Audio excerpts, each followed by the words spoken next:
Hello అండి, మీషో నుండి కొన్ని యూస్ఫుల్ ప్రోడక్ట్స్ అయితే తీసుకున్నాను. ఫస్ట్ వన్ వచ్చేసి 5 పీస్ బెడ్షీట్. ఎక్కడ చూసినా ఈ 5 పీస్ బెడ్షీట్స్ కనిపిస్తున్నాయి కదా. ఆర్డర్ అయితే చేశాను కానీ ఎలా వస్తుందో అని చాలా భయంగా ఉండే.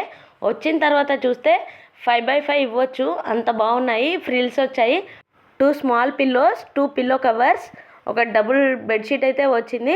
క్వాలిటీ అయితే సూపర్గా ఉంది, ఫ్లవర్ ప్యాటర్న్తో. ఇందులో 2 కలర్ ఆప్షన్స్ అయితే ఉన్నాయి. ఇంత మంచి క్వాలిటీతో ఉన్నది. ప్రైస్ మరీ ఎక్కువ అనుకోవద్దు, ఓన్లీ 498 రూపీస్కే ఇంత మంచి డబుల్ సెట్ ఫ్రిల్స్తో ఉన్న బెడ్షీట్ అయితే వచ్చింది. మనం పెట్టిన 498 రూపీస్కి ఇది చాలా వర్తబుల్. బయట 600 నుండి 700 వరకు ఉంది. క్వాలిటీ అయితే దీనికి తగ్గట్టు అంతకు మించే ఉంది. ఇందులో ఒక 100 రూపీస్ ఫేక్ నోట్ అయితే వచ్చింది. పిల్లలు ఆడుకోవచ్చు ఈ ఫేక్ నోట్తో. ఈ బెడ్షీట్ వేసిన తర్వాత మన బెడ్ లుక్కే మారిపోతుంది. వీటి లింక్స్ కావాలి అనుకుంటే కామెంట్ సెక్షన్లో కామెంట్ చేయండి.